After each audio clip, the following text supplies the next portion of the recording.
एक गांव में रामू नाम का किसान रहता था।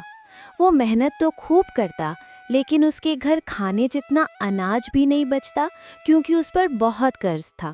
जब भी फसल आती, आधा अनाज सेठ ले लेता और घर में खाने तक के दाने नहीं बचते। एक दिन रामू खेत से घर आया। उसकी पत्नी सीता चूल्हे के पास खाली बर्तन लेकर बैठी थी।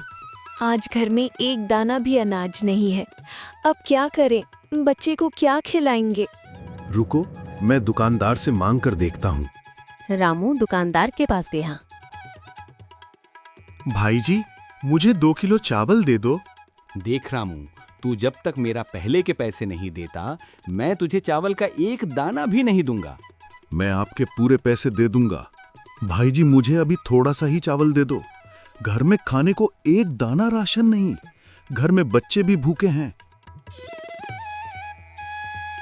वो सब मैं कुछ नहीं जानता। अगर चावल चाहिए तो मेरा पहले के पैसे दे, तब मैं तुझे चावल या राशन का सामान दूंगा। ये बात सुनकर रामू निराश होकर घर लौटा। दुकानदार ने भी राशन देने से मना कर दिया। अब हम किसके पास राशन लेने जाएं? सेठ ने भी बोला है, इस बार का आधा फसल कल दे जाना। क्यों ना हम सेठ को थोड़ा कम अनाज दें, ताकि हमारे घर खाने जितना तो अनाज बच सके। ठीक है, कल जाकर सेठ से बात करता हूँ। अगले दिन रामू और सीता सेठ के पास गए और सेठ से बोले, सेठ जी, हमारी फसल में से थोड़ा अनाज कम ले लीजिए। घर में खाने तक का अनाज बच जाएगा। देख रामू, या तो तुम मेरा सारा बकाया लौटा दो या मैं अपनी मर्जी से अनाज लूंगा, और इसके अलावा तुम्हारे पास कोई चारा नहीं है। रामू और सीता उदास मन से लौटे।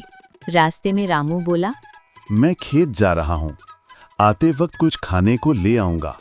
जल्दी आना, बच्चे ने कल से कुछ नहीं खाया है। रामू खेत जा रहा था।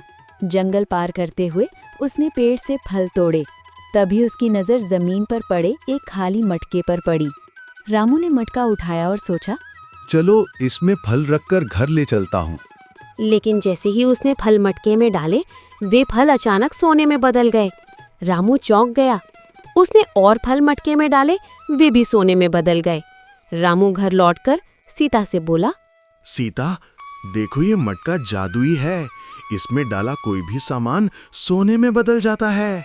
ये तो चमत्कार है, पर पहले हम सेठ का सारा उधार चुका दें, फिर देखेंगे।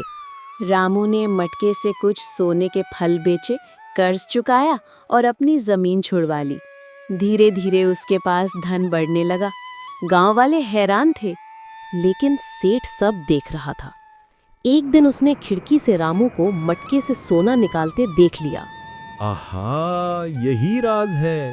अगर ये मटका मेरे पास आ जाए तो मैं गांव का सबसे बड़ा सेठ बन जाऊंगा। फिर एक दिन रामू और सीता सोना बेचने दूसरे गांव गए।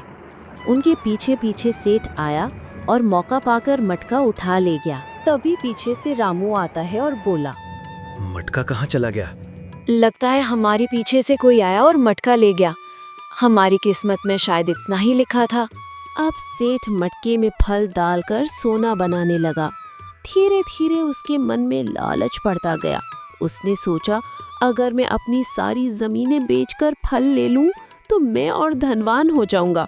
उसने अपनी सारी जमीन बेच दी और उसे वो ढेर सारे फल खरीद ले आया। जब सेठ मटके से सोना बना रहा था, तभी वहाँ उसकी पत्नी आती है और बोलती है, मटका मुझे भी तो दिखाओ। जैसे ही उसने मटका उठाया, मटका गिरकर टूट गया और टूटते ही सारा सोना वापस फलों और अनाज में बदल गया। सेठ का सब कुछ लुट गया।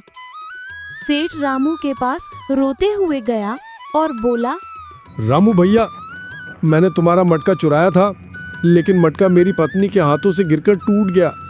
मैंने अपना सारा जमीन और पैसे फल खरीदने में लगा दी, और मटका जैसे ही टूटा, सारे सोना वापस फल में बदल गया। अब मेरा सब कुछ चला गया।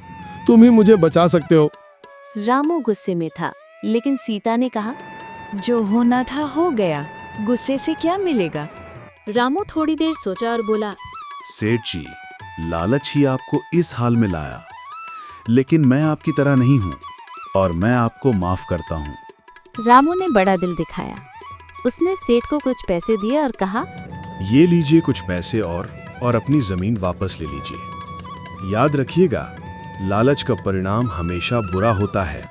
रामू, तुम्हारा दिल बहुत बड़ा है। मैंने गलती की।